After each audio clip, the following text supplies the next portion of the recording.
मला बापाला असं वाटतंय माझ्या लेकरा बाळांनी माझ्या बायकोनी कोणापुढे हात नाही पसरले पाहिजे, स्वाभिमानाने जीवन जगले पाहिजे, त्यांच्या सगळ्या सुख सुविधा पुरवतो तो म्हणजे बाप. कोण पुरवतो? कुठला देवाला आहे का महाराज?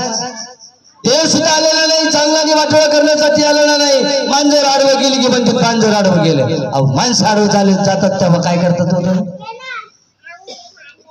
तुमची जर एखादी स्कीम एखाद्या अधिकाऱ्याकडे पडली की ती अर्ज बाजूला काढून टाकी. माणसं थकीत होत, मांजर नाही थकीत. बरोबर आहे की नाही? म्हणजे मांजर आडवं गेलेले अपशा कोण पाळायचा? अहो ते मुक प्राणी हो, तुम्हाला आडवं जाऊन तुमचं काय वाटलं काय? माणसं आडवी जातात, माणसं काम आडवे करतात. चांगलं काम करत असताना एक ध्यानात घ्या, कुणाची खोटी कोर्टात साक्ष देऊ नका, खोटं बोलवू नका, वाईट वागवू नका, चांगलं वागा. दुसऱ्याचं पाप आपल्या डोक्यावरती घेऊ नका. तुम्हाला तो दारू पाजील, मटण चारील, पैसे देईल आणि खोटं बोलायला लावेल, त्याचं पाप तुमच्या डोक्यावरती येईल. बरोबर आहे ना? त्यासाठी खोटं बोलायचं, खरं बोलायला शिका. नाही आलं तर खोटं तरी बोलू नका, खोटं बोलून त्रास तरी कोणाला देऊ नका. म्हणून आम्ही आमच्या आईचं कौतुक समान हक्क दिला तर आमच्या वडिलांचं कौतुक सुद्धा झालं पाहिजे. मान सन्मान दोघालाही द्या. दोघांनाही शेवटच्या टप्प्यामध्ये वेगळं राहण्याची वेळ आली नाही पाहिजे. आणि म्हणून त्यांना जीवन एकत्र जगल्यामुळं त्यांना वेगळं राहण्याची वेळ सुद्धा येऊ देऊ नका. ते सुद्धा फार मोठं पाप आहे. त्यांना सुखी जीवन जगू द्या. त्यांना अनाथ करू नका. चटणी भाकर घालावं, कोणी पाचशे पकवान नाही सांगितलं.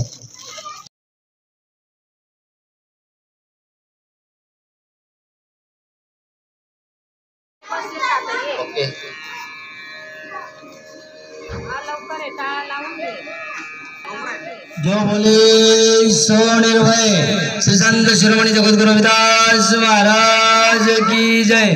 फुलवाड़ी भूषण राजा छत्रपति शिवाजी महाराज की, जगद्गुरु तुकाराम महाराज की, महात्मा फुले सावित्रीबाई फुले की, राजश्री शाहू महाराज की, सर्व संत समाज की. हर सोईरा चाड़ के करियाण की आज, तेनर दोजिक जाएंगे सत्यभा के रविदास. मन नामाचा छंद सोडूनी करीतो अन्य सुखाची आस.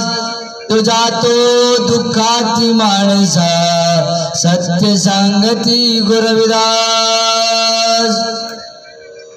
ध्यानमूलं गुरुमूर्ति पूजामूलं गुरुपदम् अमृतवाणी मूलं गुरुवाक्ये मुक्तिमूलं गुरुकृपा.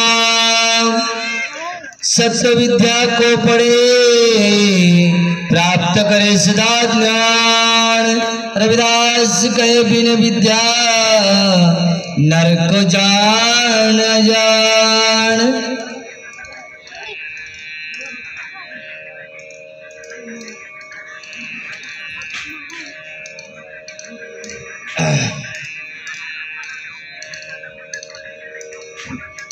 जल की भिंती पवन का थंबा रगत बूंद का गारा. हाड़ मांस नाड़ी को पिंजरा पंखी बचे बिचारा. प्राणी किया मेरा किया तेरा जैसे सरवर पंखी बसेरा. राखव कंद वृषाव निवास 3.5 हाथ तेरी सेवा.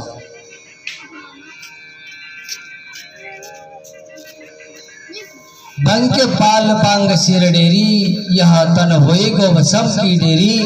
ऊंचे मंदर सुंदर नारी राम नाम बिन बाजी हरी. मेरी जाति कमीनी पाति कमीनी ओछा जन्म हमारा. तुम शरणागती राजा रामचंद्र कहे रविदास चमारा. संतांचे संत शिरोमणी जगद्गुरु रविदासजी महाराज यांच्या पावन अमृतवाणी तीर सुंदर ससा आजच्या या कार्यक्रम श्रद्धाच्या निमित्तानं घेतलेला जो अभंग आहे तो सुंदर असा मानवी जीवनावरती आहे. आणि म्हणून आजचा हा प्रथम पुण्यस्मरणाचा जो कार्यक्रम आहे आपण या ठिकाणी स्वर्गीय कैलासवासी कैलास घोलप हे आपल्यातून जाऊन 1 वर्ष झालेले आहे आणि त्यांचा कार्यक्रम आजचा आपण संपन्न करतोय सत्यशोधक पद्धतीनं संतांचे संत शिरोमणी जगद्गुरू रविदासजी महाराजांच्या अमृतवाणीच्या पाठानं संपन्न होतोय। फार आनंदाची गोष्ट आहे। त्यांचंही परमभाग्य आहे, तुमचंही परमभाग्य आहे, कारण त्या कार्यक्रमाच्या निमित्तानं तुम्हाला 40 अभंग ऐकायला भेटली महाराजांची अमृतवाणी। कारण महाराजांचा जन्म 650 वर्षापूर्वी झाला, पण अजून आम्हाला अभंग माहीत नाही महाराज। आणि त्यांची गाथा, त्यांचं कार्य इतकं महान आहे। मी एवढा ध्यास घेतलाय की पूर्ण भारताचं भ्रमण केलं, 10 ते 12 राज्य फिरलो, जम्मू काश्मीर पर्यंत फिरलो तर आम्ही पंजाबला डेली असतो। महाराजांचं प्रस्थ हे पंजाबमध्ये जास्त मोठं आहे। 100 देशामध्ये गादी चालवली जाते पंजाबमधून। आम्ही आमच्या गुरुचं स्थान हे आवर्जून जाऊन पाहिलं पाहिजे।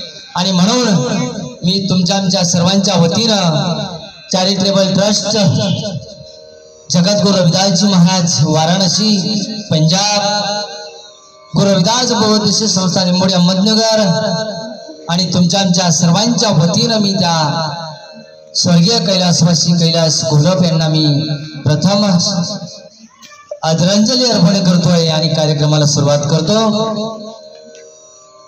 आजचा हा कार्यक्रम आपल्याला सुंदरसा असा अंधश्रद्धा कर्मकांड रूढी परंपरा याच्या पलीकडचा आहे, पण थोडं समजून घ्या। मी फक्त सत्य बोलणार आहे, ही काय गोड्याची टीका टिप्पणी नाही आहे, ही संतांची वाणी आहे।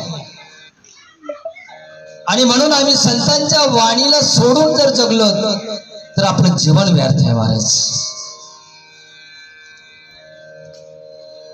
आमच्या महाराष्ट्र संतांची भूमी आहे, बरोबर आहे की नाही? सगळ्यात जास्त संत जन्मले असतील तर महाराष्ट्रामध्ये संतांची भूमी आहे। आणि म्हणून आम्ही आमच्या संतांना गुरुस्थानी मानलं पाहिजे, त्यांना गुरुच केलं पाहिजे। आणि आपण वेळोवेळी आपले विचार त्यांच्या चरणी असले पाहिजे।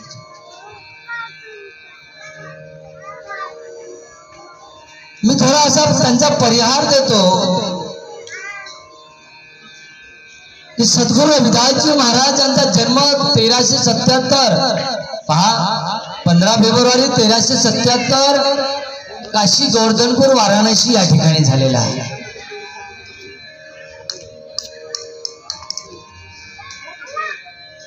त्यांच्या आईचं नाव माता कलसा देवी, वडिलांचं नाव संतोखदास, पत्नीचं नाव लोणादेवी, मुलाचं नाव विजयदास। आणि त्यांना आयुष्य लाभलं महाराज 151 वर्षाचं। आणि ते 1528 मध्ये मीराबाईच्या चित्तोडगड गडावरती ब्रह्मलीन झाले।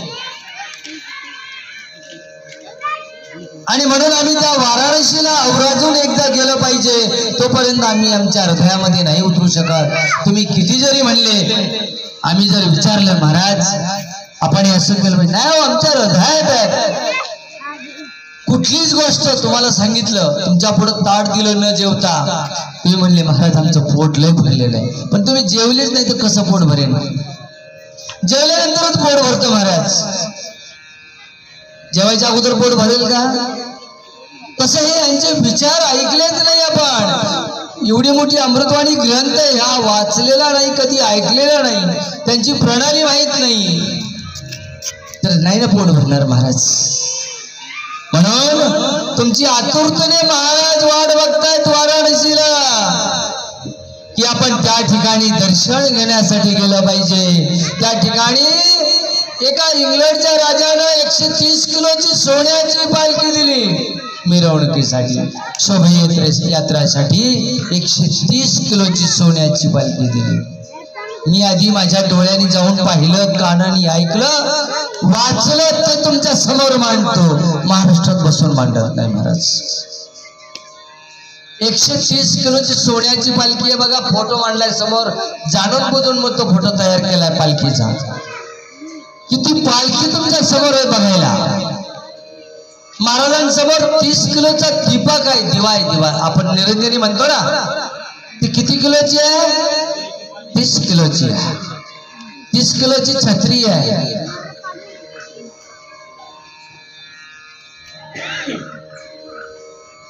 $50-60 किलो वरती घुमट्याला सोनं लागलं, 10 बाबाई दहाचा दरवाजा सोन्याचा केला आणि ते जन्मस्थान गाव आहे त्यांचं. परंतु पंजाबवाल्यांकडं त्यांचा सहवास जास्त पंजाबमध्ये झाल्यामुळं त्या पंजाबवाल्यांनी उचलून धरलं. त्यांचं कार्य फार मोठं वाचन करून, विशेष म्हणजे गुरु ग्रंथ साहिब मध्ये त्यांचे अभंग असल्यामुळं त्यांची वाणी जिवंत राहिली. आणि म्हणून त्या जालंधर जिल्ह्यातून सचखंड मल्ला गावातून 100 देशामध्ये गादी चालवली जाती. त्या गादीवर बसलेले महाराज आहेत आदरणीय वंदनीय परमपूज्य 108 संत निरंजनदासजी महाराज आहेत. ते गादीवर आहेत. त्या पंजाबलाही जाऊन आपण त्या ठिकाणी मंदिरं पाहिली पाहिजेत.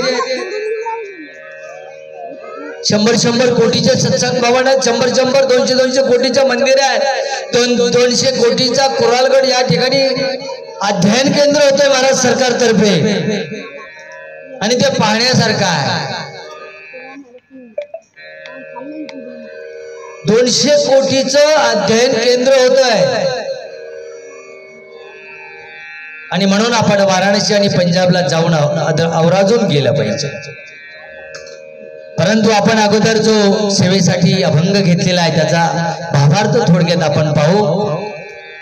गुरुजी म्हणतात जल की विंती पवन का खंबा रगत भूत का गारा हाड मास राडी का पिंजर पंगी वशे बिचारा. गुरुजी म्हणतात हे शरीर तर पंचतत्वाने बनलेलं आहे. आता कीर्तन प्रवचन भरपूर तुम्ही ऐकली, ऐकून ऐकून तुमचे काना बहिरे झाली, परंतु समाज काही सुधरत नाही आणि कधी सुधरेल हेही कळत नाही. माणूस जन्माला आला तर कशासाठी आला. म्हणून गुरुजी एका ठिकाणी म्हणतात बहुत जन्म बिछरे थे माधो, बहुत जन्म बिछरे थे माधो, यह जन्म तुम्हारे लेके. काय म्हणतात की 84 योनीतून मानवाचा जन्म मिळालाय,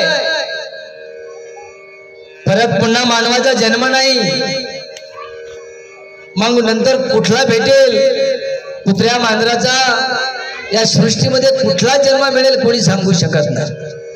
आणि कोणी कोणाच्या जन्माला जातं हे पण कोणाला माहित नाही, कोणी सांगायला आलं नाही परत.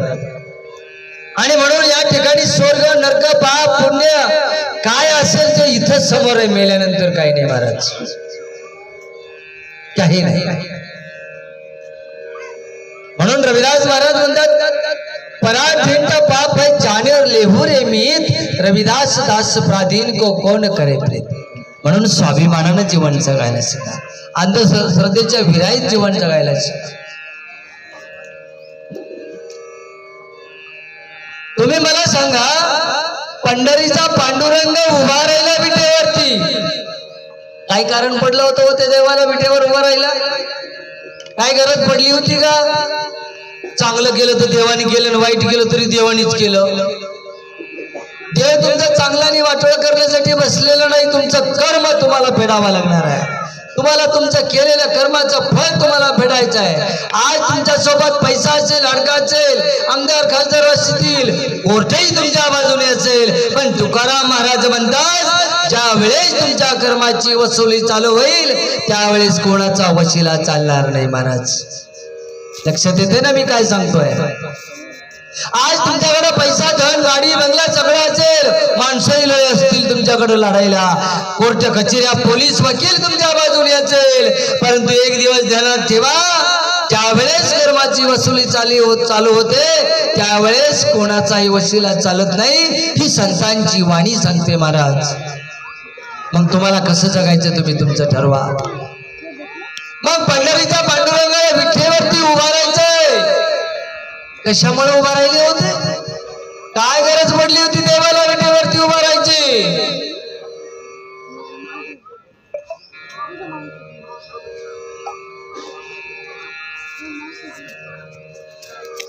सांगा की जरा. देवाला विठेवरती उभा राहायची काय गरज होती? पुंडलिकांनी काय केलं होतं?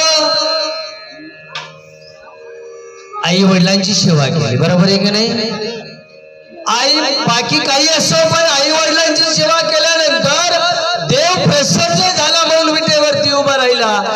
आमचे आई वडील इकडं कुठं बी गोठ्यात उपाशी मरत आहेत आणि आम्ही दिंडीला जातो. आम्ही त्याचे संस्कार बघत नाही, त्याची प्रणाली पाहत नाही. नेमका पांडुरंग कोण, देव कोण, कशासाठी बसलेत विटेवरती उभा राहिलेत, कशासाठी? अहो तुमच्याकडून आई वडिलांची सेवा घडते का पंढरीला जायला? देव दुःखी राहतो का सुखी राहतो? तुमच्या हृदयातला देव सुखी आहे का दुःखी आहे? तुम्हाला तुमच्या हृदयातला देव जिवंत ठेवायचा कळला नाही. माणूस जिवंत असताना मेलेला असला तर त्याचा उपयोग नाही. आज आमचे संत महापुरुष हजारो वर्षापूर्वी गेले, तुमच्या जवळ जिवंत आहेत. कशामुळे? त्यांच्या विचारामुळे ते जिवंत आहेत. म्हणून आधी आम्ही आमच्या हृदयातला देव जिवंत केला पाहिजे. हरी से भजनी में तन मणि रंगा, मणि चंगा तो कटौती में गंगा, मणि चंगा तो कटौती में गंगा. गुरुजी म्हणतात पंचतत्वानी शरीर बनले आणि ते कसं आहे? पक्षाप्रमाणे आहे. पक्षी अंधार पडल्यानंतर झाडाचा आधार घेतो, झाडावर बसल्यानंतर रात्रभर बसतो आणि सकाळी कधी भूरकल उडून जाईल हे सांगता येणार नाही. अशी ह्या आपल्या 3.5 देहाच्या हाताची सेवा आहे महाराज. आणि संत वाणी सांगतात याच्याकडे लक्ष नाही आहे, म्हणून तुम्ही आता 2 मिनिटाच्या सेकंदाच्या आत मरतात महाराज. अटॅक आला गेला. आमच्या शरीराला कशाची गरज आहे ते आम्ही खातच नाही. ताजं अन्न केलेलं फेकून देतो, पण 6-6 महिन्याचं आम्ही अन्न खातो. किती महिन्याचं? अहो तुम्ही आता स्वयंपाक बनवला, तो जरी संध्याकाळी खाल्ला तरी त्याच्यात जीवनसत्व राहत असतील का? ताज्या स्वयंपाकामध्ये जेवढे तेवढे शिळा झाल्यावर आहेत का? नाही. मग तुम्ही 6 महिन्याचं अन्न पॅकेज मधलं खाता की नाही?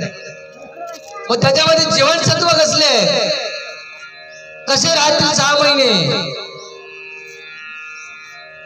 झाडाचं फळ तोडलं तर 8 दिवसात पिकतं. 8 दिवसात तुम्ही पिकलेलं नाही खाल्लं तर ते फेकून द्यावं लागतं. बरोबर आहे की नाही? मग आमचं शरीर 3.5 हाताचा देह आहे, देवाने दिला. परंतु प्रथम आई वडील गुरु आहेत. पण या 3.5 हाताच्या देहाला, जसं तुम्ही एखाद्या देवाला गेलं, मारुतीला जर चालले तर तुम्ही रोटीचा हार आणता. बरोबर आहे की नाही? मग ज्या देवाला जसं लागतं तसं तुम्ही सेवा करता. तुम्ही सगळे सर्वजण समोर येऊन बसले तर बरं होईल. आणि मोबाईल बंद करा, नाही तर बाजूला जाऊन बसा पटकन. विनंती माझी, मोबाईल बंद करा. अहो आयुष्यभर मोबाईल बघायचा आहे. बघा, जीवन ही जिंदगी आहे. मोबाईल ही जिंदगी बनली तुमची. अहो तुम्ही माणसात बसलात, मोबाईल बघू नका. तुमच्यापेक्षा दुसऱ्याला अटॅक येऊन मरतील इतकी बेकार अवस्था मोबाईलची झाली. अहो रात्रंदिवस तुम्ही मोबाईल बघता. तुम्ही माणसात आलं तरी ते मोबाईल बघता. एकदा सांगितलं तरी तुम्हाला कळत नाही का मोबाईल बघू नका म्हणून. थोडं थांबलं पाहिजे आपण. अहो ही संतांची गादी आहे. पहिलं कीर्तन नामदेव महाराजांनी केलेलं कीर्तन आहे. ही संतांची वाणी आहे, संतांची गादी आहे. या गादीपेक्षा श्रेष्ठ या जगात काही नाही महाराज. हे संतांनी सांगितलेलं आहे. आणि मला असं म्हणायचं, ज्यांना ऐकलं त्यांनी समोर येऊन बसा एकदा, तर मी चालू करतो. या बरं इकडे पुढे पटकन लवकर. या पलीकडे जे बसलेले ते मोबाईल चालू होतात परत. या पटकन पुढे या. चला पटकन पुढे येऊन बसा.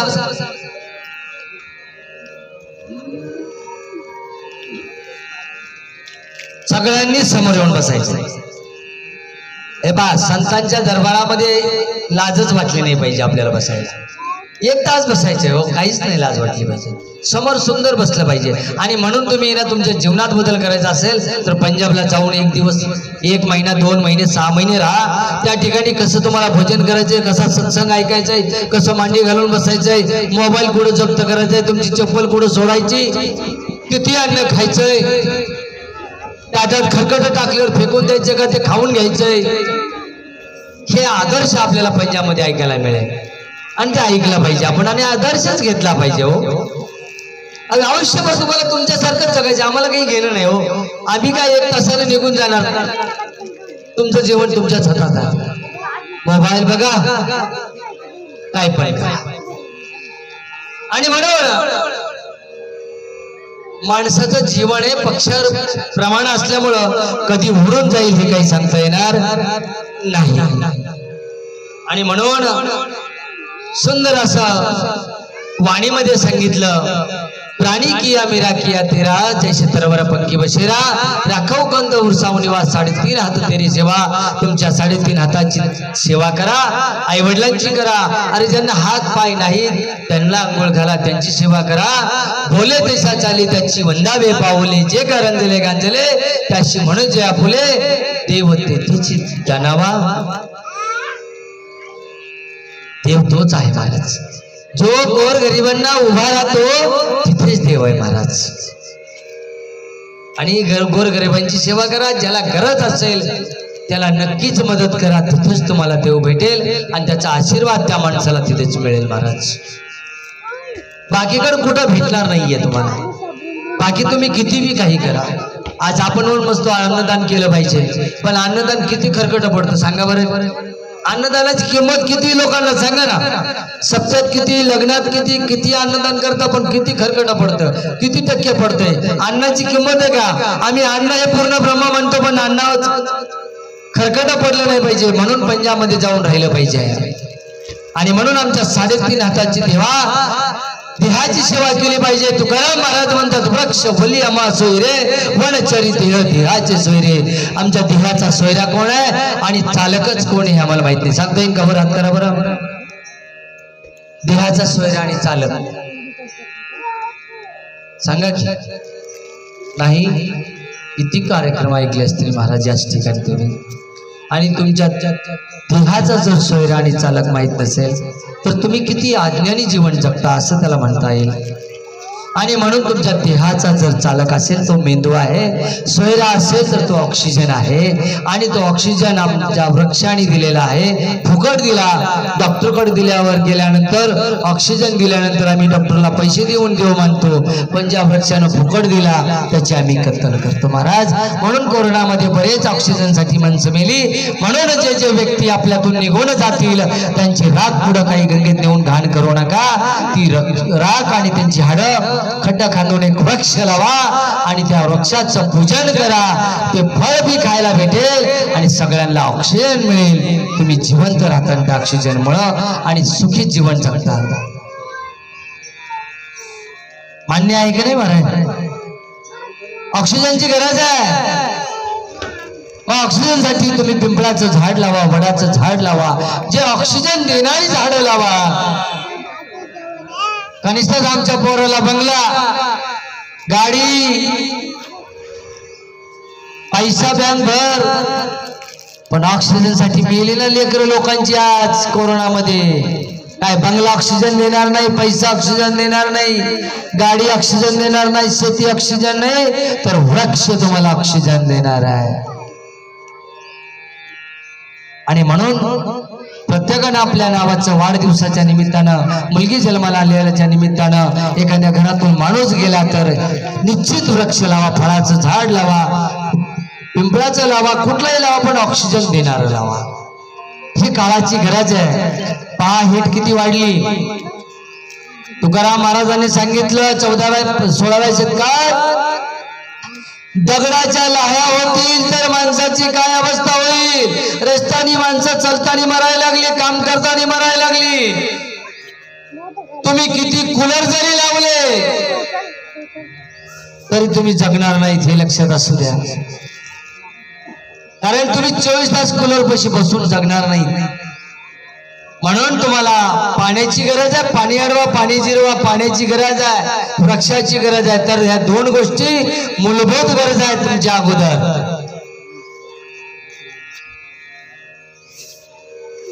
आणि म्हणून मानवी जीवन जगत असताना गुरुजी म्हणतात, बंके पांग पालपांग शिरडेरी, हातान होई ग बसाम की डेरी।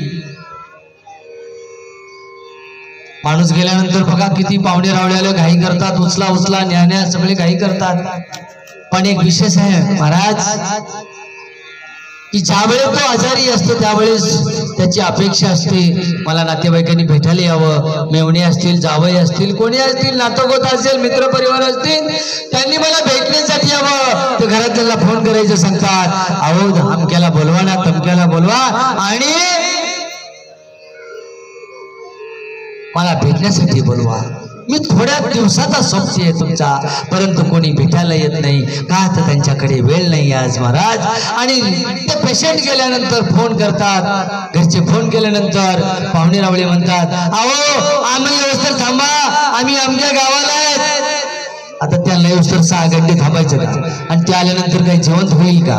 तुम्ही ज्यावेळेस बोलत होता त्यावेळेस तुमच्याकडून ते 2 चमचा पाणी पिले असते, 2 चमचा दूध किंवा एखाद्या फळाचं फळ खाल्लं असतं, अरे त्याचा आत्मशांत केला नाही आणि मेल्यावर तुमच्या अंत्यविधीचा येऊन तरी काय उपयोग होणार आहे? म्हणून आपलं म्हणायला शिका, जिवंतपणी माणसासंग बोलायला शिका. नाही मेल्यानंतर गेले तरी चालतील, नका 10-12 वेळा गेले तरी चालतील, पण जिवंतपणी मदत करायला शिका, भेटायला शिका. परंतु एक अशी आताची प्रथा निर्माण झालेली आहे, वाढदिवस असतील, श्राद्ध असेल, दसरा विधी असतील, पण नुसता श्रद्धांजलीवर श्रद्धांजल्या. लोक उपाशी असतात की नाही माहित नाही, ज्या माणसाची ओळख आहे की नाही ते माहित नाही, पण ते श्रद्धांजलीला उभे आहेत. आणि म्हणून माझं असं म्हणणं आहे की अरे त्या माणसाची भेट असावी, बोलणं असावं, भेटलेलं असावा आणि श्रद्धांजली अर्पण करण्यासाठी त्याचं माझं हृदय कुठेतरी जुळलेलं असावं, प्रेमाचं असावं, आधार असावा प्रेमामध्ये, तर ती श्रद्धांजली अर्पण करेल म्हणजे केल्यासारखी आणि त्यांनाही चरणी अर्पण केल्यासारखी होईल. पण आज सध्या त्याचा बाजार झालाय, याच्यावरती सुद्धा बोलणं गरजेचं आहे. लय बाजार नको, तुम्ही करा, आमचा कुठल्याच गोष्टीला विरोध नाही, परंतु काहीतरी वेळ काळ बघून आपण बोललं पाहिजे, चाललं पाहिजे, वेळेचंही सुद्धा भान ठेवलं पाहिजे. हे काळाची गरज आहे. गुरुजी म्हणतात मानव शरीर क्षणभंगूर आहे. आता हे शरीर क्षणभंगूर आहे. मला एक सांगायचं उदाहरण असं आहे की माणूस मरतो कसा, याच्याकडे कोणी लक्ष दिलं का? दिलंय का? किती आले गेले मेले काही घेणं नाही. देवाला कसं केवढ्याचं ताट लागतं? 500 रुपयाचं ताट लागतं. एवढं मात्र तुम्हाला माहिती आहे. कोणत्या देवाला गेल्यावर काय घेऊन जायचं हे तुम्हाला माहिती आहे. लग्नात आहेर किती रुपयाचा न्यायचा हे तुम्हाला माहिती आहे. आणि दहाव्याला जर एखादा 90 मेंबर असला तर तिथं 90 सुद्धा द्यावाच लागते ना, द्यावं लागते की नाही? ही वस्तुस्थिती आहे. एखादा गांजा वाढणारा असला तर त्याला गांजा अर्पण केल्याशिवाय कावळा शिवत नाही, ही वस्तुस्थिती आहे. मग आमच्या शरीराला काय लागतं हे का देत नाहीत आम्ही, हेच कळत नाही आम्हाला. जिवंतपणी काय लागतं सांगा? माणूस कसा मरतोय सांगा? काय प्रक्रिया असेल मरण्याची? पण घरा आता तुम्हाला एखादं मंदिर बांधायचं, काय प्रक्रिया करावं लागेल? पहिली तुम्हाला आधी पैशाचं नियोजन करावं लागेल, मीटिंग टाकावं लागेल, कोणता आमदार गाठायचा आहे, कोणता सरपंच गाठायचा आहे, बरोबर आहे ना? मग ती प्रक्रिया जशी तशीच आहे. 3.5 हाताच्या देहाची प्रक्रिया आहे. मग या 3.5 हाताच्या देहाला काय, याच्यावर कोणी विचार केलाय का? जन्मल्यापासून मरेपर्यंत किती कोटीचा ऑक्सिजन लागतं सांगा बरोबर, बोट करून सांगा की. जन्मल्यापासून मरेपर्यंत, आणि तो ऑक्सिजन कोण देतो तुम्हाला सांगा की जरा? कमीत कमी 70-80 कोटीचा ऑक्सिजन लागतो महाराज, आणि तो फुकट मिळतो फक्त वृक्षाकडून. तुम्ही 80 कोटीचा ऑक्सिजन घेऊ शकता का डॉक्टर कडून? नाही घेऊ शकत. मग ज्या निसर्गाला फुकट ऑक्सिजन दिला, जर तुम्ही वृक्षच नाही लावला तर फुकटच जगले नाही या सृष्टीमध्ये. काय म्हणणं आहे तुमचं? पटकन सांगा. उदाहरण आहे समोर तुमच्या. मराठीमध्ये बोलतो, इंग्रजी नाही, हिंदी नाही, काही नाही, मराठीमध्ये सुंदर अशी मराठी आहे. तुम्ही जर एक वृक्ष नाही लावलं तर तुम्ही या सृष्टीत फुकट जगले. तुम्ही म्हणता आम्ही कष्ट केले, घर बांधलं, वावर घेतलं, गाडी घेतली, शिकलो आम्ही, शिकले फक्त तुम्ही, नोकरी पुरते शिकले, पण जनरल नॉलेज 0% आहे. जनरल नॉलेज लागतं माणसाला. समोरचा माणूस उभा राहिला, 2 शब्द बोलला की त्याची पारख कळली पाहिजे, त्याला जनरल नॉलेज म्हणू आपण. शेती करायची आपल्याला, पण तुम्ही जर पाऊस पडल्यावर नांगरट सुरू करणार तर शेती होईल का? तशी आज 3.5 हाताची सेवा आम्ही पाहिली पाहिजे की माणूस मरतो कसा, त्या खाटावरती माणूस कुजून मरतो आहे. पण मरण्याची प्रक्रिया, रक्त गोठल्या जातं,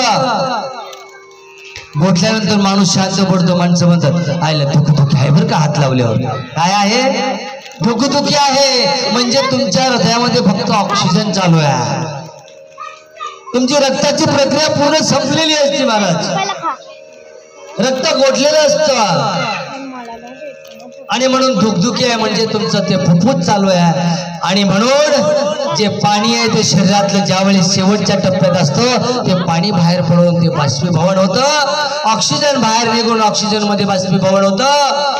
हवा आहे ती हवा बाहेर निघून हवेमध्ये मिसळते आणि माणूस मरतो. कसं वाटलं तुम्हाला? काय वाटलं? मरतो कसा माणूस? सोपी प्रक्रिया आहे ना. याच्याकडे लक्ष आहे का तुमचं? नाही. किती कोटीचं ऑक्सिजन लागतं काही घेणं नाही आम्हाला, तेवढा आम्हाला मिळतो की नाही त्याचंही घेणं नाही. तर हे पोरं खाली बसवा, आपापली पोरं खाली बसवा. आणि म्हणून सुंदर अशी वाणी आहे. कबीर महाराज म्हणतात, कबीरा कबीरा जब हम पैदा हुए, जब हम पैदा हुए जग से हम रोए, ऐसी करनी कर चलो हम हंसे जग रोए. माणूस बाळ जन्माला आलं किती रडत असतं आणि समाजाला आनंद होत असतो आणि पेढे वाटत असतात. बरोबर आहे की नाही? पण कबीर महाराज म्हणतात की अशी करणी करा राजा हो की तुम्ही हसत मुखानं या सृष्टीतून निघून जायचंय आणि समाजाच्या डोळ्यात तुमच्याविषयी पाणी असलं पाहिजे, आदर असला पाहिजे. अशी आपण करणी केली पाहिजे, असं आपण जीवन जगलं पाहिजे. आणि म्हणून आज या ठिकाणी संतांची वाणी आहे. संतांना कमी त्रास झालेला नाही, फार त्रास झालेला आहे. आणि म्हणून संतांच्या वाणीशिवाय या जगामध्ये काही श्रेष्ठ नाही. जगद्गुरु तुकाराम महाराज इतके सुंदर असं प्रमाण देतात की 900 कन्या पुत्र होती तो तरी का करणे लागे पती. मला उदाहरण एक सांगायचंय. अंगात येणारे असतील, देवरशी असतील, काड्या करणारे असतील, ज्योतिष असतील, पंडित असतील, साबरी विद्या असतील, हे मला सांगायचं की माणसाचे घर मोडण्यासाठी, घर उद्ध्वस्त करण्यासाठी नाही आहे, चांगलं करण्यासाठी आहे. जे कोणी अशी वाईट काम करत असतील परंतु त्यांचं घर पाठीमाग भुईसपाट झाल्याशिवाय राहणार नाही, हे लक्षात असू द्या. बरोबर आहे की नाही? आणि असं जर लिंब मारून टाकले, कुठं काही अंधश्रद्धा करून टाकली आणि माणसं जर मरायला लागली तर मग बॉर्डरवरती सैन्याची गरज लागणार नाही आपल्याला. बरोबर आहे ना? का लिंब मारून फेकले की सगळं सैन्य मिळलं असतं पाकिस्तानचं. पण असं नाही झालं पाहिजे. चांगल्यासाठी विद्येचा वापर करा, चांगल्या गोष्टीसाठी करा, वाईट करू नका. कर्म चांगलं करा. कर्म जर चांगलं असेल तर तुम्हाला फळ निश्चित भेटेल. आणि कर्माची चांगलं कर्म केलं तर फळाची सुद्धा अपेक्षा केली पाहिजे. हे संतही म्हणतात अपेक्षा करू नका, परंतु अपेक्षा केलीच पाहिजे कर्म जर चांगलं असेल तर. आणि कर्माचं फळ तुम्हाला निश्चित मिळेल, तुम्हाला मागायची गरज नाही. ही मिळणारी गोष्ट आहे. आणि म्हणून लाली में लाल के जित देखो तित लाल, लाली देखण मैं चली मैं भी हो गई लाल. काय म्हणतात गुरुजी, देव तर कोणाला दिसला नाही महाराज, दिसण्याची पण गोष्ट नाही.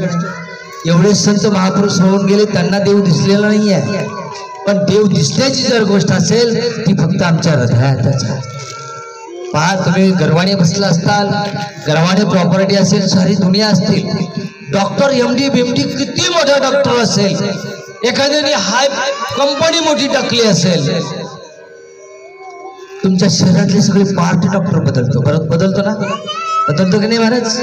पण एक ध्यानात द्या, या ईश्वरानं एक गोष्ट त्यांच्यात कमी ठेवली, याला विज्ञान म्हणतात. तुमचे सगळे पार्ट बदलले जातील, परंतु तुम्हाला एखादी रक्त तयार करणारी कंपनी या जगामध्ये नाही महाराज. आहे का? कुठे तयार होतंय रक्त? आमच्या शरीरामध्ये रक्त तयार होतंय, आणि तेच काढून दुसऱ्याला गरज पडल्यावर द्यावं लागतं. मग तुम्ही मला सांगा, तुम्ही श्रेष्ठ का कोण श्रेष्ठ? आता एवढंच सांगा मला, सांगा की पटकनी. हा देश श्रेष्ठ आहे, पण आम्ही कोणापुढे बी झुकवतो, कुठेही झुकला नाही पाहिजे महाराज. जिथं श्रेष्ठता तिथं जरूर झुकवा. कसा झुकवा? 2 गुडघे टेकवून झुकवा. उभ्याने सुद्धा कधी कुठं दर्शन घेऊ नका, नाही घेतलं हरकत नाही, परंतु 2 गुडघे टेकवून त्यांच्या चरणी दर्शन आपण घेतलं पाहिजे. आणि म्हणून आमचा देह किती श्रेष्ठ आहे हे संतांनी सांगितलं, विज्ञानाने सांगितलं. आणि म्हणून पंढरीचा पांडुरंग तुम्ही उभा राहिला म्हणताना, तर पहिली आई वडिलांची सेवा, नाही पंढरीला गेले तरी चालेल, पण पंढरीचा पांडुरंग म्हणजे पहिले तुमचे आई वडील, आणि आई वडिलांची जशी असेल तशी सेवा करा. कारण सांगून सांगून फार संत महापुरुष गेलेले आहेत. कोणी सुधरतंय, कोणी नाही सुधरत, कोणी ऐकतंय, नाही ऐकतील, ज्याचे त्याचे विचार त्याच्यासोबत, ज्याचं त्याचं कर्म त्याच्यासोबत. आम्हाला काही वाईट बोलण्याचा अधिकार या गादीवरून दिलेला नाही, सांगण्याचा अधिकार दिलेला. म्हणून फक्त एवढंच आहे की सत्य असतं ते कटू असतं, पण ते सत्य सांगावं लागतं महाराज. हे पण तितकंच खरं. कारण तुकाराम महाराज म्हणतात, नाठाळांना आणू काठीनं. त्यांनी पण फार म्हणजे सांगण्यासारखं असं आहे, पण त्या काही गोष्टी सांगत नाहीत. म्हणून कुठल्या प्रकारची अंधश्रद्धा नको, सुखी जीवन जगा. काय करा? सुखी जीवन जगा. जीवनामध्ये घडामोडी होणार आहेत, त्यालाही तोंड द्यायचं महाराज. सुख पण येणार आहे, दुःख पण येणार आहे, पैशावाल्याला पण आहे, बिगर पैशावाल्याला पण आहे ना. या जगात बिगर दुःखी माणूस, सुखी माणूस नाही, दुःखी पण नाही, दोन्ही सोबतच आहे. कधी दुःख येईल सांगता येणार नाही, आणि कधी सुख मिळेल हे पण सांगता येईल. म्हणून आमच्या हृदयातला देवाची जिवंत करा, आणि मग भक्ती करा. काय करा? मग भक्ती करा. भक्ती भक्त हृदयात आहे, ज्याला पवित्र फूल म्हणतो, ते आपल्याला अर्पण करायचं ते हृदयामध्येच आहे. आणि म्हणून अंधश्रद्धा कुठली बाळगू नका, जास्त अंधश्रद्धेमध्ये गुंतू नका. तुम्ही जर एखाद्या देवराच्याकडे गेले, तुम्ही जर वारी सुरू केली, आषाढी वारीची ती मग ती महिन्याची वारी तुम्हाला करावी लागते. मग ते काय तुम्हाला सोडत, तुमचा शेवटपर्यंत कार्यक्रम होतो. तो शेवटपर्यंत कार्यक्रम होतो, ते सोडत नाहीत वारी. आणि म्हणून जास्त अंधश्रद्धेमध्ये गुंतलं नाही पाहिजे. आपण मानवी जीवन जगत असताना थोडं आपलं म्हणायला शिका. दत्ता माडिक म्हणून गेले, ते त्यांचा तमाशा होता. कोणी कोणाला नाही बोलायचं, हे असंच चालायचं.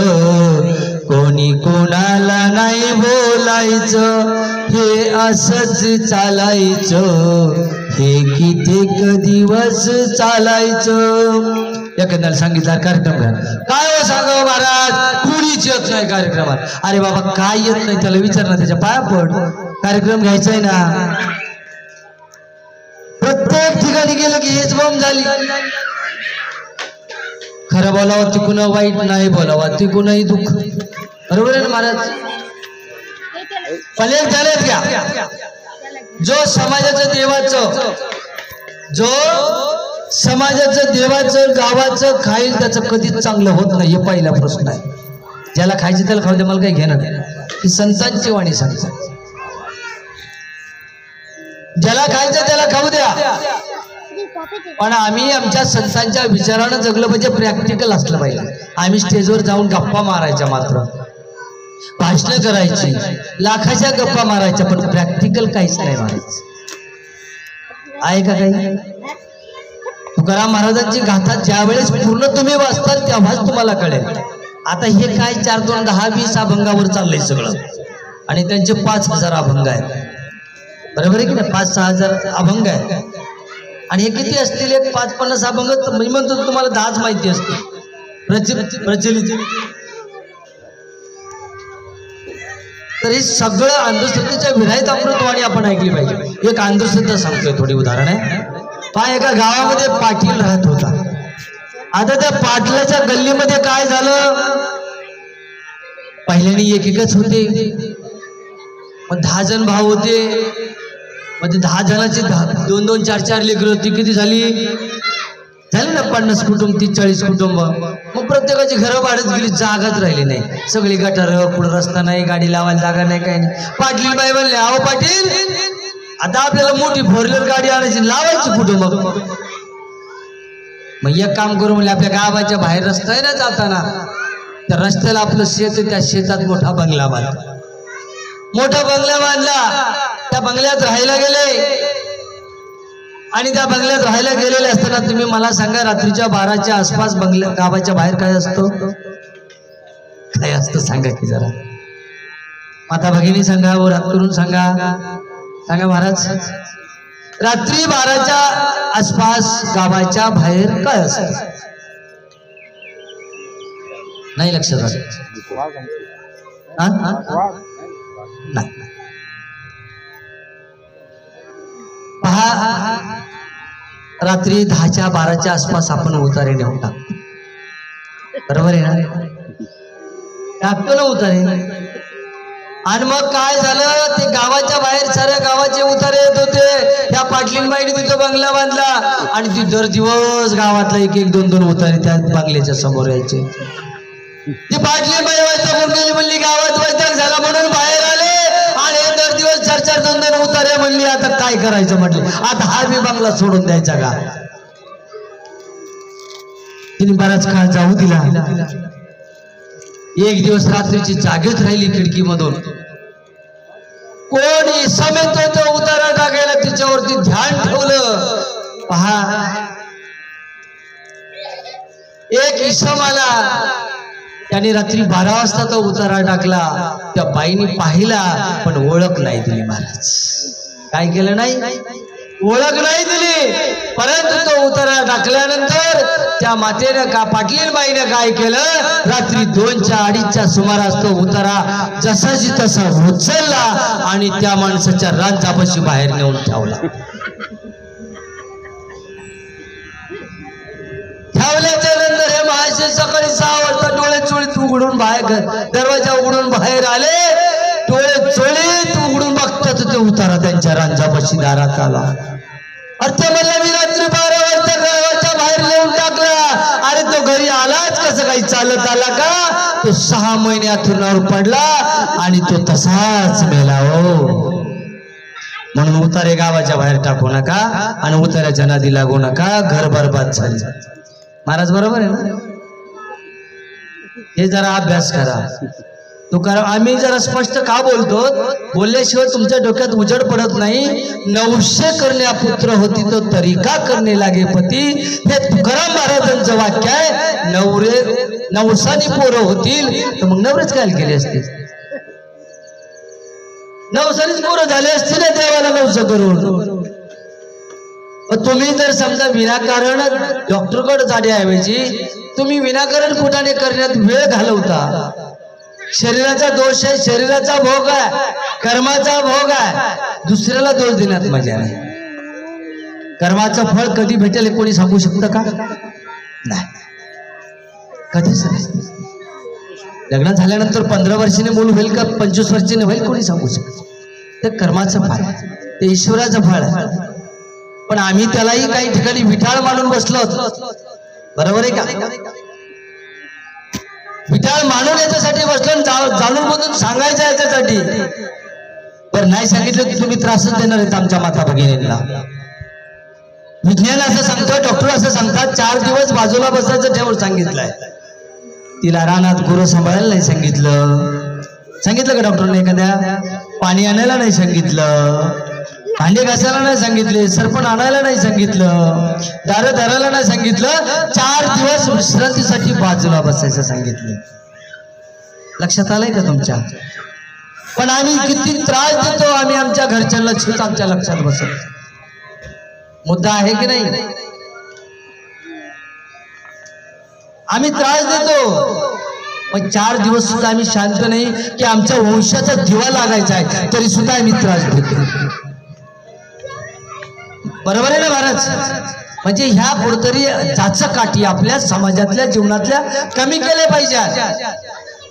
आता तुम्ही मला सांगा, सप्ते आपण किती दिवसापासून घालतो? 40 वर्षापासून. तुम्ही म्हणणार रूढी परंपरा आली, कसं म्हणणार तुम्ही? आता म्हणणार का त्याला तुम्ही? नाही. तुमच्या वडिलांना कपडे नव्हते घालायला, लंगोटी होती, मग रूढी परंपरा म्हणणार का तुमच्या आता ह्या कपड्याला, ड्रेसला रूढी परंपरा म्हणणार का? नाही ना. हे आज भेटले वैभव आपल्याला. मग आज संतांनी सांगितलं, सत्ययुग झालं, द्वापारयुग झालं, त्रेतायुग झालं आणि कलियुग झालं. आता तुम्हाला महाराज सांगितलं बालपण घ्या, घेता येईल का? नाही घेता येईल. ह्याच काही गोष्टी व्यासपीठावरून चुकीच्या जातात. नाही बोललं तर ते पण कोणी कळत नाही, सांगावाच लागणार आहे. म्हातारपणामध्ये तुम्हाला तरुणपण येणार नाही आणि बालपण येणार नाही. येणार आहे का? 80 वर्षाचा म्हातारा पहिलीत नेऊन घाला, जमेल का? मग संतांनी सांगितलं, सत्ययुगामध्ये काय होतं? सत्य चालत होतं, द्वापारयुगामध्ये पूजा पाठ होतो, त्रेतायुगामध्ये यज्ञ घालत होते आणि कलियुगामध्ये महाराज नामस्मरण सांगितलं. पण आम्ही हे सगळं सोडून दिलं, आम्ही अजून भूतकाळात बसलो जाऊन. चुकीचं आहे महाराज. आज आम्ही कलियुगामध्ये जीवन जगत असताना नामस्मरण, तर नामस्मरण शब्दाचा अर्थ आम्ही अजून कळूनच घेतला नाही. नामस्मरणात काय सांगितलंय? 500 रुपयाचं ताट नाही न्यायचं, वारीला पुढे जायचं, तीर्थाला पुढे जायचं नाही, अभिषेक घालायचा ना, सत्यनारायण घालायचा. मग आता हे सगळं करायचंय, देवाला जायचंय, दिंडीला जायचंय, पायवारीला जायचंय, तीर्थाला जायचंय आणि सत्यनारायण घालायचं असंही आपण म्हणू. पण ह्या सगळ्या गोष्टी पुढे करायच्या, याचा सगळ्याचा सारांश नामस्मरण सांगितलं आणि ते फक्त हृदयात. असंच म्हणावं लागेल ना. पण हे न करता लोक काय करतात? डायव्हर्ट. आणि म्हणून आमच्या महाराष्ट्रामध्ये फुलाडी भूषण राजा छत्रपती शिवाजी महाराजांनी हिंदवी स्वराज्य निर्माण केलं, स्थापन केलं. याच्याकडे कोणाचं लक्ष नाही महाराज. पहा, त्यांच्या विचाराकडे लक्ष नाही. जयंत्या भरपूर सगळ्यांच्या होतात, पण राजकारणी पुढारी आणून भाषण ठोकणार आणि निघून जाणार. त्यांच्या विचारावर प्रॅक्टिकल काहीच नाही महाराज. मला सांगा, एखाद्या बाईवर सामूहिक बलात्कार भरपूर झाले किंवा बलात्कार झाला असं, पण एक माईचा लाल पट्ट्या कोणी साक्षीदार जन्माला आला नाही हो. आणि जर जन्माला आला असेल तर खरी श्रद्धांजली आमच्या फुलाडी भूषण राजा छत्रपती शिवाजी महाराजांना, कारण त्यांनी स्त्रीचा आदर केलेला. बरोबर की नाही? आणि मग स्त्रीचा आदर जर केला असेल तर तुम्ही का त्या धर्माच्या विरोधामध्ये साक्ष देत नाही? जर तुम्ही गावचा सरपंच जर खरं बोलला तर गावात कोणी कोणाला शिबी पण देणार नाही महाराज. काय म्हणणं आहे? गावचा सरपंच जातीपातीचं राजकारण न करता फक्त खरं बोलला तर कोणीच कोणाला शिबी देणार नाही. कोणाचा रस्ता सुद्धा शेताचा बंद होणार नाही. शेताचा रस्ता सुद्धा अडवता येत नाही. अहो, शेत काय तुमची प्रॉपर्टी नाही, ईदभर शेती तुमची फक्त कसण्यासाठी, खाली तुमचं काही नाही आहे, तरी सुद्धा तुम्ही रस्ते अडवता. मेल्यावर कोणी संघ घेऊन जात. म्हणून आपलं म्हणायला शिका, तुमचं आमचं म्हणायला शिका, मानवी जीवन जगायला शिका, रस्त्याने चालल्यानंतर अभ्राम घालायला शिका. काय तुम्हाला म्हणायचं असेल ते म्हणा, जे काही तुमचं वाक्य असेल ते म्हणायला शिका. कोणाच्या वाक्याला कोणाला विरोध करू नका. फक्त मानवी जीवन चांगलं जगायला शिका आणि माणूस म्हणून जगा. कारण कुठला धर्म आणि जात जगण्यासाठी लागत नाही महाराज. आणि म्हणून माणुसकी तुमच्याकडे असली पाहिजे. थोडीशी माणुसकी असेल, ए भैया खाली बस, ए पोरांनो खाली बसून घ्या, आपापले पोरं खाली बसवा, ज्यांनी मुलं आणले त्यांच्या खाली बसून घ्या. आणि म्हणून तुमच्याकडे माणुसकी तुमच्या हृदयामध्ये असू द्या, जिव्हाळा असू द्या, प्रेम असू द्या. हेच तुमच्या सोबत येईल, हेच तुमचं कर्म आहे महाराज. माळी घातल्या तर चांगल्यात निश्चित घाला, हरकत, पण ती माळीचं आचरण मात्र झालं नसेल होत घालवू नका. कारण काय झालं, प्रत्येक ठिकाणी गेल्यानंतर हाच भ्रम झालेला. काय भ्रम झाला की माणूस सगळं करतो पण प्रॅक्टिकल नाही. प्रॅक्टिकलमुळे काय झालं, सगळं त्याचं बाजारीकरण होतं. सगुण भक्ती आणि निर्गुण, निर्गुण म्हणजे आमच्या हृदयातले, सगुण म्हणजे दिसणारे.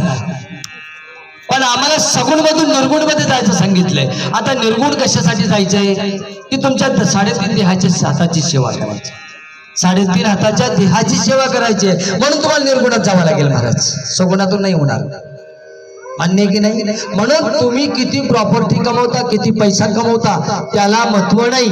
पण जर मानवी जीवन जगत असताना सकाळ आणि संध्याकाळ एक अर्धा तास जर तुमच्या शरीराला वेळ देऊ शकले नाही तर तुमच्या इतका वाईट माणूस आहे जगात कोणी नाही. काय म्हणणे महाराज, तुमच्या शरीरासाठी सांगतो, माझ्या नाही सांगत. मी काय पैसे नाही मागितले तुम्हाला, तुमच्या शरीरासाठी सांगितलंय की तुम्ही निर्भळ काम करता समजा, बरोबर आहे की नाही. अरे याची भेट घ्यायची, त्याला फोन करायचा, त्याच्याकडून पैसे आणायचे, बँकेत टाकायचे, ते काढायचे, हे टाकायचे, ते आमचं करायचे. तुमच्या इंद्रिय भटकलेले. म्हणून ते एकाग्र करण्यासाठी आपल्याला ध्यानाला बसावं लागतं. हे आमचे इंद्रिय एकत्र आणण्यासाठी. योगासन कशासाठी की आमच्या शरीरातील रक्ताचं भिसरण, सर्क्युलेशन हे चांगल्या पद्धतीने व्हावं, म्हणजे आमच्या शरीराचं ब्लड प्रेशर चांगलं व्हावं, म्हणजे ब्लॉकेज होऊ नये. आपण त्याचं व्यायाम योगासन केलं पाहिजे. त्यात 8 मिनिट 2 मिनिटात मरतात माणसं. तुमच्या हे मानवी शरीरावरती बोलतो मी, कुठला देवधर्म सांगत नाही. तुमच्या 3.5 हाताच्या देहाचे सांगतोय. मग काय खाल्लं पाहिजे आता मला सांगा. तुमच्या शरीरात किती टक्के रक्त पाहिजे माहिती तुम्हाला, किती पॉईंट लागतं. ज्या माता भगिनींचं शरीर किंवा पुरुष असू द्या जाड आहे, 80 किलो 90 किलो 100 किलो, त्यांनी अख्खं जेवण निर्भरजरी नाही केलं ना तरी चालेल, पण त्यांचं शरीर कमी नाही होणार, त्यांचं वजन वाढणार. हे विज्ञान आहे बरं का, हे विज्ञान आहे. म्हणून तुम्ही 3 टाइम खा, अर्धी भाकर खा, तुमचं वजन कमी होईल. पण तुम्ही म्हणता मी जेवतच नाही, उपवास धरते देवाचा, काहीच उपयोग होणार नाही. तुमच्या शरीरातलं रक्त पूर्ण संपून जाईल, शरीराची चरबी जास्त वाढेल आणि तुमचं अटॅकचं प्रमाण जास्त होईल. परत तुमच्या शरीरामध्ये रक्त जर वाढवायचं असेल तर काय खाल्लेली वाढतं मला सांगा. आता थोडासा मुद्दा आहे त्याच्यामध्ये, कारण ज्याच्या शरीरात रक्तच नाही तर तुम्ही बाहेरचं रक्त लावता महाराज, नका लावू. माझं असं सांगितल्याप्रमाणे तुम्ही तपासणी करा की ज्याला रक्त भरायचं डॉक्टरांनी सांगितलं असेल तर फक्त 3 दिवस कोर्स करा. मी सांगतो तसा. गाजर, मुळा, बीट, ककडी तुम्ही धपाटे करून खा, किस करून खा, रस करून प्या, जेवणासोबत खा, वल्या शेंगा आणि गुळ. 3 दिवसाचा कोर्स करायचा. 4थ्या दिवशी रक्त चेक करायचं आणि मला विचारायचं काय खारी खोबऱ्याने रक्त नाही तयार होत. हे खारी खोबरं खाणं म्हणजे आपले वेगळी धूळ आहे. म्हणून मी तुम्हाला काय सांगितलं, तुम्ही तुमच्या शरीराला लागण्यासाठी गोष्ट आपण खात नाही. बीट खातोय का कोणी जेवणात, लावतोय का कोणी नाही.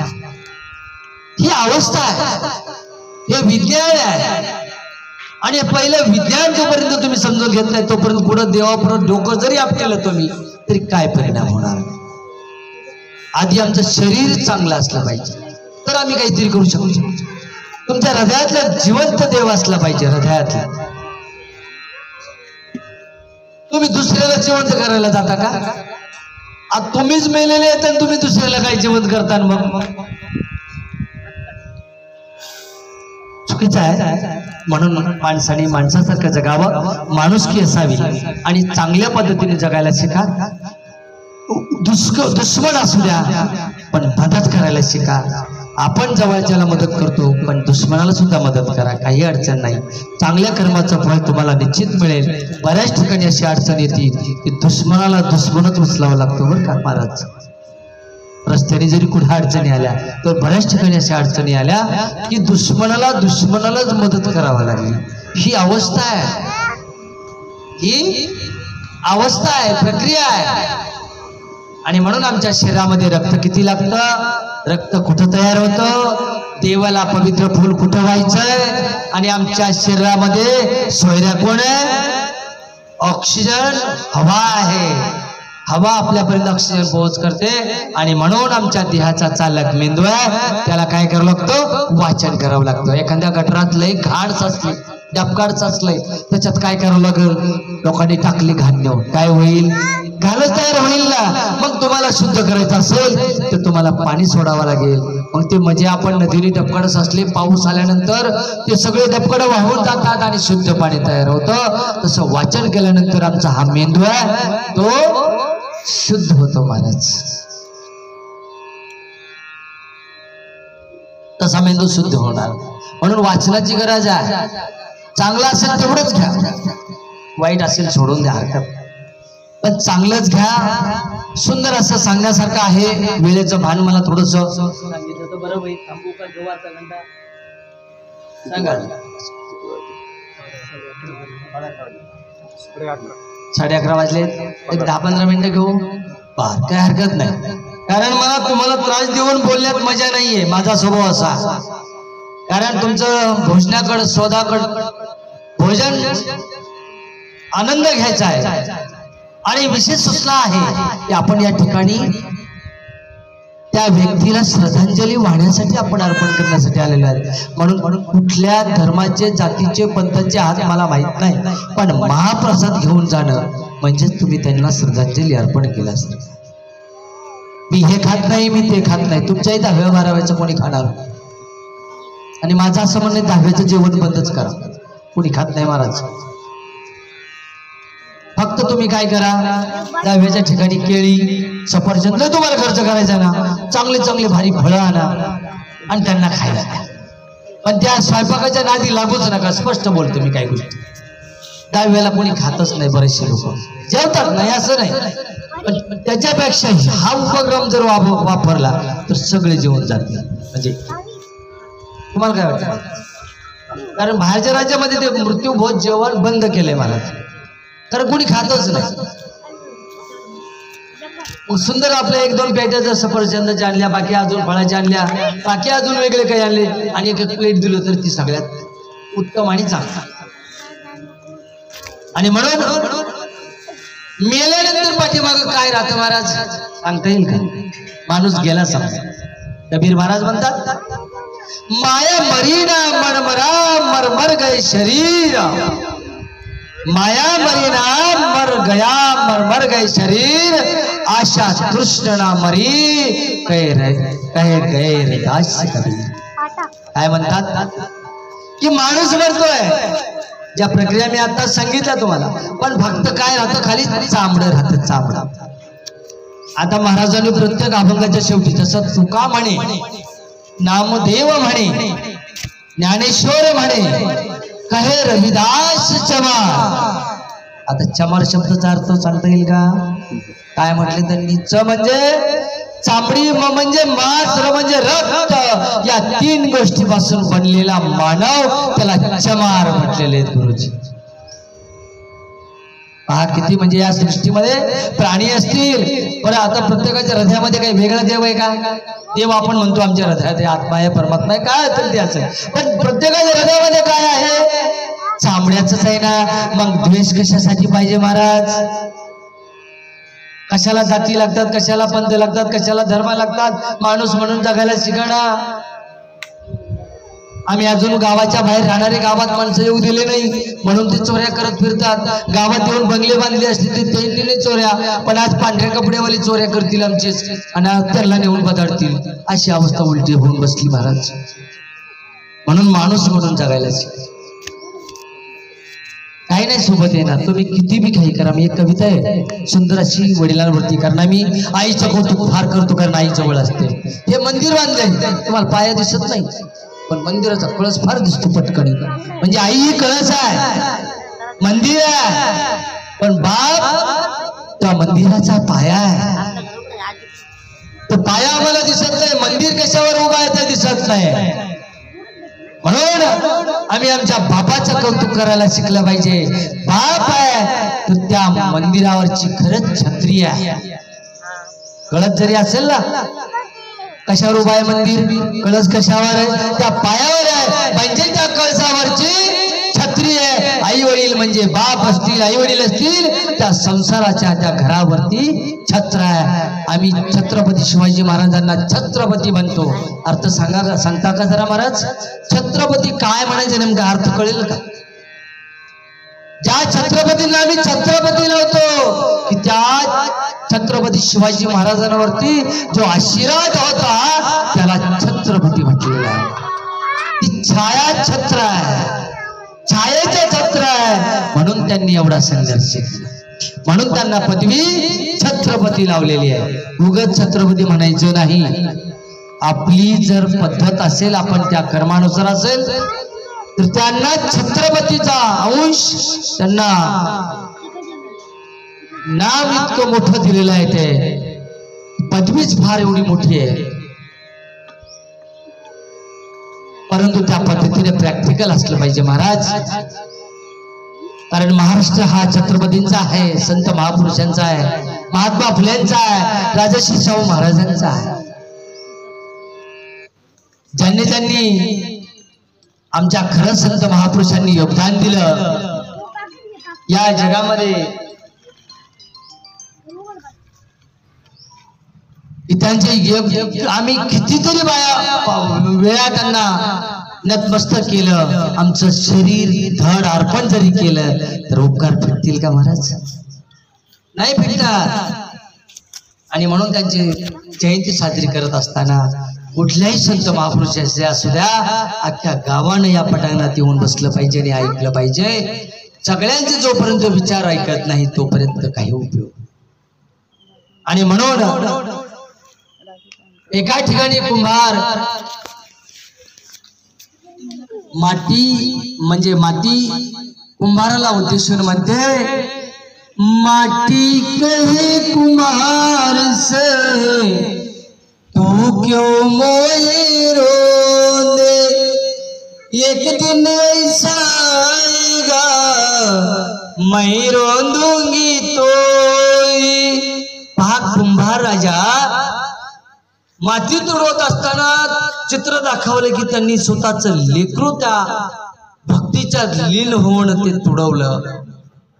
पण ती माती म्हणते की हे कुंभार राजा, तू किती आनंदाच्या भरामध्ये मला तुडीत होतास, किती चिकणी माती बनवली, परंतु तुला एक दिवस का होईना मी गाडल्याशिवाय सोडणार नाही. म्हणजे मातीत जन्म झाला आपला, पण कुठे जाणार आहेत? आपण मातीत जाणार आहे. गर्व करू नका व शरीरावर. काम, क्रोध, मोह, माया, अपेक्षा विरहित जीवन जगा तर तुमचं जीवन.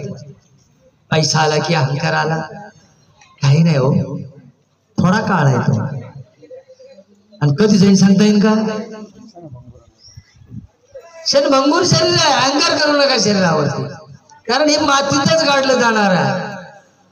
म्हणून चांगलं ऐकायला शिका, चांगलं खायला शिका, चांगल्या माणसांमध्ये बसायला शिका, चांगलं वागायला शिका. आणि देव आमच्या हृदयात आहे. संत महापुरुषांच्या चरणी लीन असल्यामुळं आपण ते विचार घेतले पाहिजेत. आणि म्हणून मी जाता जाता सुंदर आम्ही आई वडिलांचं कौतुक, आईचं कौतुक करतो, पण आम्ही आमच्या बापाचं कौतुक आमच्याकडून होत नाही. ते कौतुक आम्ही अवराजून केलं पाहिजे. आमचा बाप कसा आहे या कवितेतून आपण पाहिलं पाहिजे. परंतु जाता जाता एक दोह्याचं मी या ठिकाणी उदाहरण असं देणार आहे की आमची भक्ती भोळी आहे. जुने लोक म्हणतात, हे देवा, कुठलाही कार्यक्रम करत असताना हे देवा, अरे आमची भोळी भक्ती आहे, मानून घे, काही हुकलं चुकलं तरी मानून घे. परंतु मला असं सांगायचंय, अरे भोळी भक्ती दिसत असतानाच तरी कशी करायची तुम्ही? ठीक आहे, न दिसणारी तुम्ही करू शकता. तुम्ही गणपती समोर उंदीर बघतो, आपण त्याची पूजा करतो, पण घरात जर उंदीर दिसला तर मारल्याशिवाय चैन पडत नाही. आमची भोळी भक्ती झाली का? सांगा ना जरा. परत त्याच्या पलीकडे आपण जाऊन जर पाहिलं, मंदिरामध्ये शिवलिंगाच्या पिंडीवरती दगडाचा असेल, सोन्याचा असेल, चांदीचा असेल, लोखंडाचा असेल, साप बेटाळा घालून ठेवलेला, आम्ही त्याला हात लावून पूजा करतो, बरोबर आहे का नाही? परंतु जर पुढे शेतीत घरात इकडं जर साप निघला तर त्याला मारल्याशिवाय सोडत नाही. आमची भोळी भक्ती आहे. म्हणून याच्यातून एक आदर्श सांगायचा की जिवंत असताना आम्ही आई वडिलांचा तिरस्कार करतो, वृद्धाश्रमात नेऊन टाकतो आणि मेल्यानंतर सोंग करतो. नका करू सोंग, काही करू नका हो. जिवंतपणे आहे तोपर्यंत सेवा, काहीच करू, कर्मकांड कुठंच काही करू नका. तुम्ही पंढरीच्या पांडुरंगाला मानता की नाही? महाराष्ट्राचा भूषण आहे की नाही? जर त्याचा माणूस पांडुरंगाला जर मानित असेल आणि आई वडिलांची सेवा होत नसेल, त्याची इतका पापी कोणीच नाही. त्यांनी गाड्यातही माळ घालू नये. आई वडिलांची सेवाच झाली पाहिजे आणि तरच त्यांनी पंढरपूरला जावं, नाही तर घरीच बसावं. कारण आपण 500 लोक चाललो दिंडीत, 10 लोकांचे आईबाप घरी उपाशी, त्याला भाकरी घालायला पण 50-50 लोकांचे आई वडील वृद्धाश्रमात आहेत, 50-50 लोकांचे आई वडील खाटावर पोहोचत आहेत. आता 800 लोक जर 500 लोकात नेल्यावर बाकीचे 200 लोक काय म्हणतील? आईला काय आई बाप उपाशी तुम्ही पंढरपूरला चाललाय म्हणणार महाराज. म्हणून हा बाजार झाला, हा बाजार कुठेतरी थांबला पाहिजे. जे प्रॅक्टिकल आहे, प्रॅक्टिकल आपण म्हणतो ते प्रॅक्टिकल करा. तुम्ही एवढे समजे घालता, सुंदर पैकी प्रत्येकाने या गादीचं दर्शन गुडघे टेकून घेतलं पाहिजे. कारण पहिलं कीर्तन हे नामदेव महाराजांनी केलं बरं का. कुठं केलंय ते? पंजाब. म्हणून ही संतांची गादी आहे. ह्या गादीचा अपमान झाला नाही पाहिजे, ह्या गादीवरती राजकीय कोणी बसलं नाही पाहिजे. तुम्ही बघा पंजाबला जाऊन गादीचा अपमान करायची हिंमत नाही, स्टेजवर जायची कोणाची हिंमत नाही, कोणी जाणार नाही. महाराज फक्त गुरुस्थानी असतील तेच बसतील. आणि बाकीचे जे लोक आहेत, सांगायचं उदाहरण जर झालं, एखादा लई कलेक्टर जरी असला ड्रेसवर चालला, एखादा लई SP असला, ISI जरी अधिकारी असला, तर त्याचा बक्कल, त्याची टोपी, त्याचं जे सगळं वस्त्र म्हणजे जे काही उतरण्याचं असतं ते काढून ठेवतो आणि मग ते दरबारात आणि गुरुजींचं दर्शन घेतात. असं घेणार नाहीत कधी, हे लक्षात घ्या. स्टेजवर पण जाणार नाहीत, खालीच बसतील, त्यांना VIP जागा असते. साहेब, आम्ही आमच्या गुरुचा अवमान करायचा नाही, गादीचा अपमान करायचा नाही. कुठलाही कार्यक्रम असू द्या, कुठल्याही जयंती असू द्या, कुठल्याही जातीची असू द्या, तिथं जात नाही. संतांनी महापुरुषांनी जे काम केलं ते कुठल्या वैयक्तिक माणसासाठी जातीसाठी नाही केलं, तर प्रत्येक या पृथ्वी तलातील प्राणी मात्रांसाठी केलं. केलंय की नाही? आजपर्यंत आम्हाला डॉक्टर बाबासाहेब आंबेडकर कळाले नाही. बाबासाहेबांनी संविधान दिलं, काळं गोरं पांढरं कसं काही पाहिलं नाही कोणी. पहिल्या पानामध्ये काय लिहिलं, अनुच्छेद मध्ये दिलं पहिल्याच आर्टिकलच्या, ते सुद्धा अजून आम्हाला माहित नाही. एकच आर्टिकल सांगतो जातात, कारण ही गादी फार महान आहे. आणि एवढ्या देशाची ज्यांनी संविधान लिहून एक देश चालवला जातो, त्यांचं जर आपण नावच घ्यायचं नाही, त्यांचं काही सांगायचंच नाही म्हटलं तर याही गादीचा फार मोठा अपमान आहे. कारण ही गादीच कोणामुळे चालते, तर त्या संविधानामुळे चालते. हे पण लक्षात घ्या. तुमच्या हे मंदिरं कोणामुळे, मला एवढंच सांगा, जाऊ द्या मातीत महाराष्ट्रामध्ये सुरक्षित मंदिरं कोणामुळे एवढंच सांगा. कोणामुळं? संविधानामुळे. नाही, संविधान तर मान्यच आहे मला, परंतु अगोदर मला हे महाराष्ट्रातली मंदिरं, मला जातीपातीचं काहीच म्हणायचं नाही, परंतु हे जे काही कुठल्या जातीचं मंदिर असू द्या, परंतु हे मंदिर जर जिवंत असतील तर ते फक्त कुलवाडी भूषण राजा छत्रपती शिवाजी महाराज, संस्कृत पंडित राजा संभाजी राजा आणि विश्वरत्न डॉक्टर बाबासाहेब आंबेडकरांच्या संविधानामुळे. कारण शिरेली घेतली बरं का महाराज, कारण शिरेली घेणं मला महत्वाचं आहे. कारण हिंदवी स्वराज्याची स्थापना केली तेही सगळं संविधानामध्ये आहे महाराज. जे शिवाजी महाराजांनी हिंदवी स्वराज्य स्थापन केलेलं आहे तेच विचार संविधानामध्ये आहे. जे रविदासांनी अमृतवाणी ग्रंथ दिला तेच विचार संविधानामध्ये आहे. सगळे संतांचे विचार एकच आहेत, फक्त भाषेचा बदल आहे. काय बदल आहे? भाषेचा बदल आहे. आणि म्हणून इथून पुढे आपण माणूस म्हणून जगावं, माणुसकी असावी. कुठल्याही या दरबारात हे तुम्ही गादी म्हणून तुमच्या गावची चालवा. तुमचं गाव हे मंदिर आहे, घर हे मंदिर आहे, माणूस हे मंदिर आहे, प्रत्येक व्यक्ती हे मंदिर आहे. कुणीही जातीपातीचं राजकारण बाजूला ठेवा, पण माणूस म्हणून एकत्र या, म्हणून त्यांची संकल्पना होती ऐसा चाहू राज में जहाँ मिले सबन को अन्न, छोटो बडो सब संवचर विधात रहे प्रसन्न। सर्व समाज एका पंक्तीमध्ये बसावा, एकत्र येऊन बसावा, कुणावर अन्याय अत्याचार होणार नाही, तीन दुःखी राहणार नाही, सगळे समान आनंदित सुखी जगतील असं हिंदवी स्वराज्य आणि संविधान आहे।